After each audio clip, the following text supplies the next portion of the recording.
Hello friends, मैं sir doctor Shubham Sharma. आज हम जानेंगे फिशर, पाइल्स और फिस्टुला, इन तीनों में क्या डिफरेंस होता है। फिशर, जब भी हमारे मल द्वार पे कॉन्स्टिपेशन की वजह से या किसी ट्रॉमा की वजह से या बहुत ज़्यादा लूज स्टूल्स हमें आए हैं उसकी वजह से जब एक घाव बन जाता है मल द्वार पे, तो उसे हम फिशर कहते हैं। इसमें हमें बर्निंग सेंसेशन, दर्द, इचिंग और हल्की सी ब्लीडिंग, ये 4 सिम्टम्स रहते हैं। Second is piles. पाइल्स हमें कब होती है? जब हमें कॉन्स्टिपेशन या बहुत ज़्यादा हमें लूज टूल्स लगे हों या कोई ट्रॉमा हुआ हो, जिसकी वजह से जो हमारे वेनस प्लेक्सिस होते हैं वो स्वेल कर जाते हैं मलद्वार के पास वाले। उसमें हमें जब भी पेशेंट बैठेगा उसको अनईजीनेस होगी, उसको हल्की हल्की दर्द महसूस होगी और उसको ऐसा लगेगा कि जैसे मलद्वार के पास कुछ सूजा सूजा सा है। इसमें पेशेंट को कभी भी जलन नहीं होगी। फिशर में पेशेंट को हमेशा जलन होती है, इसमें जलन नहीं होती है।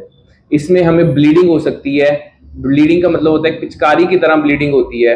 उसमें पेशेंट को जब भी वो स्टूल पास करेगा तो देखेगा कि बहुत ज़्यादा अमाउंट में ब्लीडिंग हुई हुई है।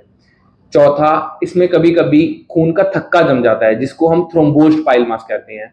उसमें पेशेंट को चुभन जैसी दर्द रहेगी और वो तब तक ठीक नहीं होती जब तक कि वो खून का थक्का वहां से हट ना जाए। Next is fistula.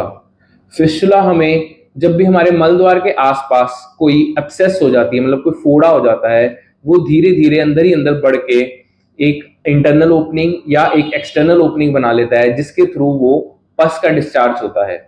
आप देखेंगे कि जब भी हमें मल द्वार से पस का डिस्चार्ज हो रहा है या वहां पे कोई फोड़ा हुआ है, जो कि जब फूट जाता है, जब उसमें से पस निकल जाती है तो पेशेंट को बहुत आराम मिलता है। बट जब तक वो फोड़ा फूटता नहीं है तो जब भी पेशेंट बैठता है उसको हल्की हल्की दर्द होती रहती है।